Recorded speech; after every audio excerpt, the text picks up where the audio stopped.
inviting me here, and it's my pleasure to talk to the students because we have a relatively small audience, so we can have some in-depth studies of the issue. So feel free to ask questions along the talk, and then I will be talking about roughly 30 to 40 minutes, and then followed by Q&As if you have any. And in this talk, Matt McGabb's The Political Economy of China's Urban-Rural Divide is based on one of the papers we just wrote 2 or 3 months ago. And unfortunately, I forgot some of these already, and because this was partly based on a conference slides, so if I stuck somewhere, please do remind me by reading those. Okay, thank you. Let's say, firstly, just want to give you some idea of what I'm going to talk about. I'll introduce those topics, and then talk about some gaps. I divided it into non-gaps, and of course we have many, and by different categories you can have as many as you want, perhaps to some extent, but I will be concentrating on income, consumption, and education, and perhaps healthcare. And then we discuss the cause of this divide or the gaps, and then implications. Okay, firstly, this is a normative, it's not a typical economic paper. This is a political economy paper, perhaps a normative one. And this paper is motivated by 2 observations. Firstly, during a reform period, we know Chinese economic growth has been GDP growth has been more than 10% in the past 30 years. But along with it, you have a very big jump in inequality. Not only inequality, but also urban-rural divide. So, although China has been advocating all those developments of the West and then harmonious society, although they have all those movements, but inequality and urban-rural divide has been increasing. So we want to ask why this is the case. If they aim to address those questions, why those questions hasn't been successfully resolved. So by understanding those questions in an in-depth way, we can give some policy suggestions to the policymakers, perhaps, and also, of course, academically, it's more stimulating. So, first of all, before I start, I will just give you some idea of the division of the divide and the gaps. By divide, we mean the urban-rural divide as a whole, so the general divide. By gaps, we mean specific gaps in between, for example, income, education, consumption, so on and so forth. So don't be confused about the divide or the gaps. So, first of all, there are some general conventions or general perceptions of the inequality in China. So people normally say in the pre-reform period that China was a more equal society. So people were all equally poor. During the reform period, it's more unequal. So the urban-rural divide becomes bigger. Is this the truth? Or if, by some people, for example, like Kuznets, inverted U-curve claims that this is inevitable, this is necessary, because along with economic growth, you must have increased inequality. Mostly you know this inverted U theory. And so we want to say, is it really necessary, or is it necessary to have this big gap? So if you are allowed to have a small gap, but this big gap is perhaps can be avoided. And then we compare this situation in China with some other LDC countries, and we can say that China's growth has been very fast in the last 30 years.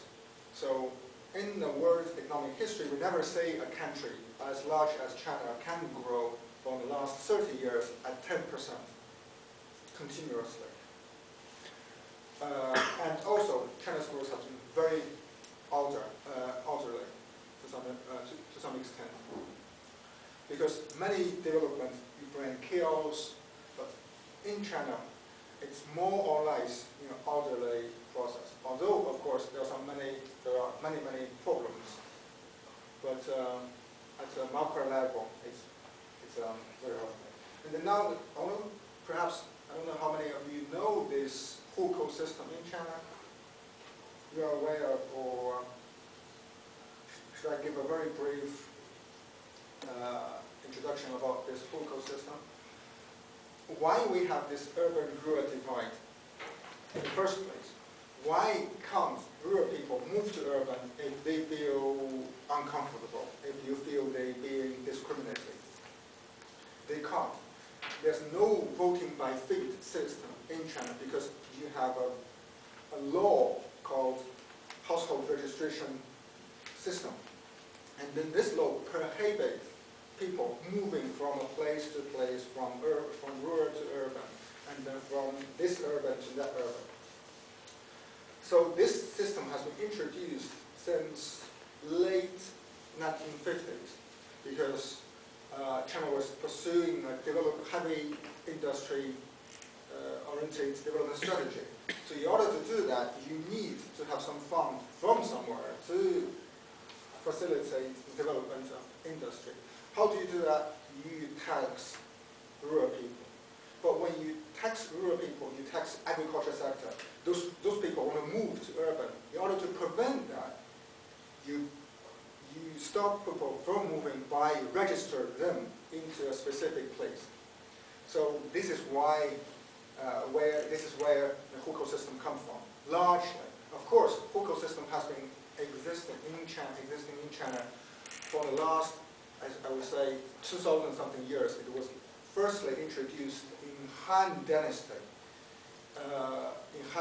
Because for the same reason, they want to tax rural people, but rural people moving around, so they cannot do so. So during that time, they introduced this, but not called hukou, called bianhu zhidu. So bianhu system. So basically, we call every household into a book and then to a specific location, so they can tax. And this system was not being able to introduce in Central Europe. So in medieval Europe, no kingdoms was able to do that. So that in Central Europe, people were able to moving around. Remember, if you study economic history, you say that during medieval Europe, when all those lords tax people heavier, those people will move, because at that time, land is nothing. You have abundance of land, but you don't have people. So people is treasure. And then if I'm a lord, and if people in my area moves out, I lose out. So this mechanism keeps all these feudal lords to have a very low tax system. Yes? So in medieval Europe, they were able to do that because people can vote by feet. Nobody can control them. But in China, this system does not exist. 2,000 years ago, does not exist in the People's Republic of China era. The reason they can introduce this system, it is because China is a central top-down system. So the central government can control it, and then you cannot go anywhere else. So on the west, you have all these mountains and then desert, and then on the east, to the east, you have seas, so you cannot go anywhere. But in Europe, you can go around those areas. So this is why hukou system was existed in China for 2,000 years, and also during the People's Republic of China, they reintroduced this hukou system into place. So this system works as a de facto passport system, internal passport system. It's like people cannot move from China to the UK freely. You're subject to visa, subject to passport. So in China, this same thing applies. So this one has a very big implication on the content that we're going to talk. Okay. So hukou is not only divide people from urban to rural, but also it is geographic specific. So for example, if somebody has a hukou, although you are urban, you have a hukou of, let's say, in my hometown, Xi'an City, you do not have,